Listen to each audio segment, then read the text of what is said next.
Going to show you how to replace the microfilter on a BMW E90 3 Series vehicle.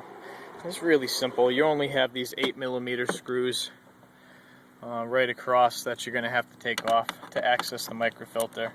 Let me zip those out.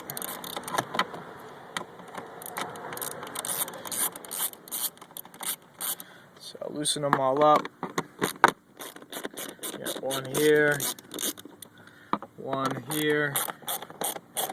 the other side.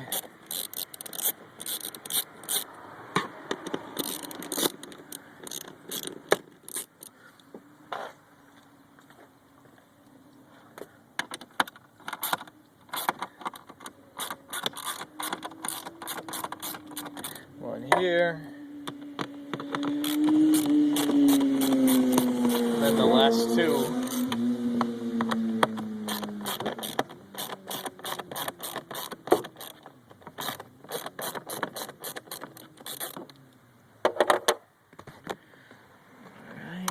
Slide these out.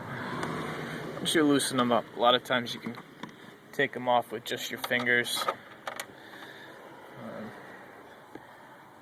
Worst thing that could happen in this repair is if you drop one, it goes under the microfilter. You got to take it back off to actually get that last screw that you had in your hand that slid underneath.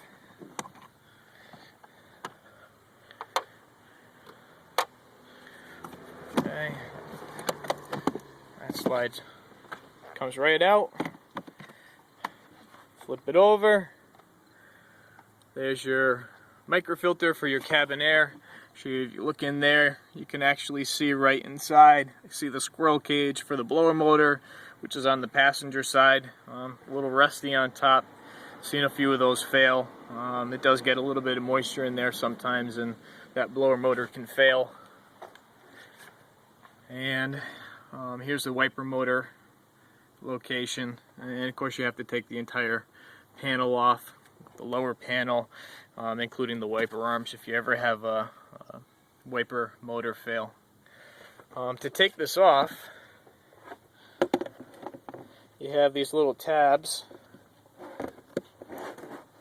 so you just have to give them a push forward, unclip the end. Microfilter lifts up and out,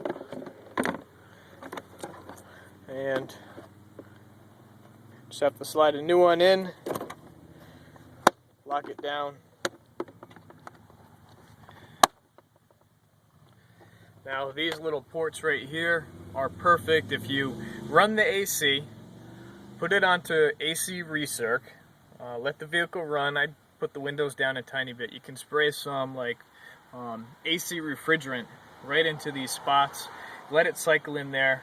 It's kind of common for BMWs to get kind of a funky smell from the evaporator because some bacteria is actually starting to grow on the evaporator, and it can actually be pretty foul sometimes. So this is a great way to actually access the evaporator without taking the whole dash out. You spray it right in there. Make sure that you roll the windows down and vent the vehicle really well, so you don't pass that one driving. That wouldn't be a very good prospect. But it really does make a good difference, and can eliminate those odors. You want to keep this area clean too, because actually that's a big reason why those smells occur, is some debris actually does still work its way into the system. And you know, a lot of times there's like a lot of leaves or pine needles, and it can be kind of moldy and nasty right in this area here. And obviously, installation, when you're all done, you can spray the microfilter too with some some Fridge Fresh. You can spray the microfilter also with you can spray the microfilter as well with some Fridge Fresh or whatever disinfectant deodorant that you have, and that'll help keep the evaporator and the inside of the vehicle smelling a lot better and get rid of that foul odor. Just have to then reattach the screws to these access points, and not only do you have the microfilter replaced, but the inside of the vehicle smells great.